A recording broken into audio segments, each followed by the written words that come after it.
I'm usually not one to have a conversation when it comes to anything outside of sealed product, but I think we really need to talk about what's been going on with a lot of the alternate art cards in Pokemon. I've discussed it quite a bit when it comes to the reprints that you guys may have recently seen when it comes to Silver Tempest and Lost Origin, whether that be through the booster box reprint we got in October or the sleeved reprints that we got just a couple months ago, or the flash sale prices that we've seen on distro pages. But the alternate art prices have just been absolutely getting crushed. First one to kind of take a look at is the one that I love to discuss is the Skunk Tank. You saw the price of it go from as high as $35 all to $5. You've seen the Regidrago. If we're looking at the PSA 10 version, you're now able to buy it for $35, which is extremely cheap. And the Lugia as well. You're buying it right now in a PSA 10 for around the $200 price point, in the raw for the low 100s, which is ridiculously cheap. You are seeing a lot more strength with Lost Origin. I think in parcel part, this comes down to the fact that there was some God packs that were revealed. We had the collector chest God packs, where if you guys don't know, the 2023 Scarlet and Violet collector chest, all the Silver Tempest packs had a V or better. And then recently, we actually found out that Silver Tempest sleeve blisters, there was a weird batch that happened to have God packs as well, where you could get upwards of 4 alternate arts in the box. We actually, funny enough, had one of our mods in our channel pull 4 of the actual God box cases. So we had a fun time kind of going in and looking at some of the pulls that he got from that. And for that reason, prices have tanked. But outside of that, you might say to yourself, well, what's going on with everything else? Looking at some of the other sets that have started to see a correction, Brilliant Stars, you have the Charizard going down in price, you have the Arceus going down in price, and that one had a tiny reprint back in May. It wasn't even that big, and prices have been correcting. Astral Radiance, you've seen the Machamp go down, you've seen the Beedrill go down, you've seen quite a bit of other alternate cards that have gone down within that specific set too. And that one also had a small reprint around the same time in May.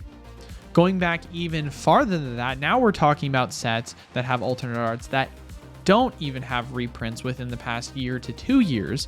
Looking at Chilling Reign, we've seen some price corrections with the Blaziken, where yes, it did go up from its low point after it got printed into the ground from 120 up to 230.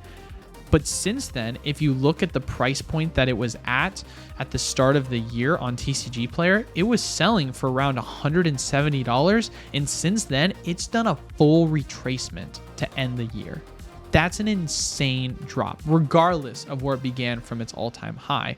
And you're seeing a lot of that with other cards within Chilling Reign. Now, going back even further than that, Sun and Moon, there's been an insane climb when it comes to Sun and Moon Pokemon product. We obviously saw a drastic climb when it came to Team Up, and then what followed with Team Up was Unbroken Bonds, Unified Mind, and Cosmic Eclipse alternate arts getting an insane increase in price. And same goes with the sealed product too. I mean, the booster boxes have been popping off. We're talking $800 give or take for Unified Minds, Unbroken Bonds, and Cosmic Eclipse, whereas Team Up, we're talking $2,000. And when looking at the alternate art prices, you saw just a continued upward trajectory. Well, even those items which have been nothing but on an upwards trajectory are finally starting to fall. I mean, price points for the Raichu alternate art within Unified Minds, that's been absolutely tanking when you're looking at the TCG player value. Same thing goes with another one I like to talk about, which is the Psyduck card. That's been tanking. Even some of the popular cards within Cosmic Eclipse with the alternate arts, the Lunala card, that's been performing bad. The Arceus Dialga Palkia card has been performing bad. And people might say, Eli, well, performing bad is relative because it still went up several 100% in value over the past year. And although that is true, looking at a drop of anywhere between 25 to 40%, depending upon which alternate art we're looking at, over a 6-month period, to me, it's showing signs of retracements, it's showing signs of weakness.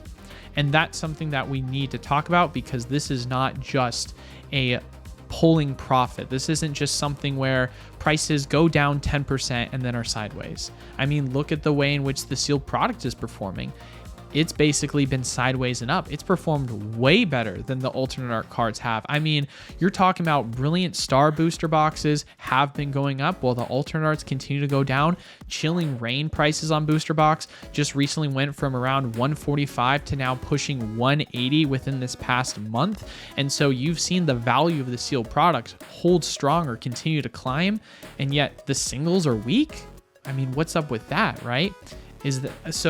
Do we believe it's indicative of the market as a whole? Do we think that the overpricedness of the drastic increase in these alternate art cards has started to die down as people realize that they joined in on the bandwagon hoping to make a ton of money, and then now we're seeing the inevitable decline come back down to reality where prices should be? I mean, that's a question that needs to be asked, right? I think what most people tend to forget is that when you look at the prices on TCG Player, eBay, and a lot of these other sites, most of the time it's usually either buyout groups or large whales that come in, drive the price up.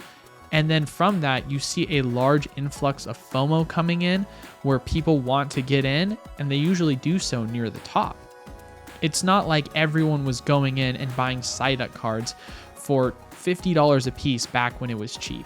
I apologize to those that are Psyduck fans that do like the alternate art card, but there was a reason why it was the cheapest alternate art card within Unified Minds. Once people saw that the more popular cards within Unified Minds and other sets around the Sun Moon era were popping off, then the next, eventual transition would be for the cards that were alternate arts that were not as popular to pop off. And so people started to hop in on that. And a lot of them hopped in near the very end, hoping to make a quick buck. And now you're starting to see the pullback that I believe is going to affect a lot of people in this way. Now, am I saying that it's time to start selling your bags, or am I saying now is an amazing time to pick up Sun and Moon era product? I'm saying to neither, right? For myself, there's a reason why I tend to talk about more of sealed product than singles, because when it comes to singles, I like to look at it from the perspective of a collector first. I like to say, hey, before I even consider investing in specific cards within each generation, I want to master set that set, and I want to focus on collecting the artworks and then find out which ones I really admire the most, which of the designs I really like the most. And then eventually from there, it kind of allows me to find an understanding and an appreciation for the arts and why I think certain ones are undervalued or overvalued just based on my own appreciation. Because ultimately at the end of the day, if you're going and investing in single Pokemon because of what some PokeTuber told you, then you're missing a big portion of the hobby and why you should be collecting to begin with singles, right? And now you can, of course, always make the same argument when it comes to that with sealed product. But for me, I think they're kind of two different things that I like to disconnect, because I find a true appreciation more so for the cards because I see it as an art, versus the sealed product is more the nostalgic feeling that I get from owning it. But ultimately, at the end of the day, I'm not admiring it in the same way as I would display singles in a binder, right? So if there's one thing that you guys ultimately do take away from this video, it's that look at what's going on right now with alternate art prices and decide to yourself, do you think that picking up some of these cards currently are worth it? I know for myself, when looking at Silver Tempest and seeing how cheap they are, and obviously a large influx of supply has been able to help with that.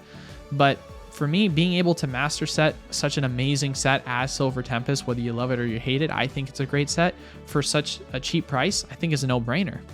And then following after that, whether you're a fan of Skunk Tank or not, picking up an alternate art of that design for $5 seems cheap, because if it ends up being the next Psyduck in the next 5 to 10 years where that card shoots all the way up to $100+, who knows, you could have 20 extra profits. I'm not saying that's what you should do.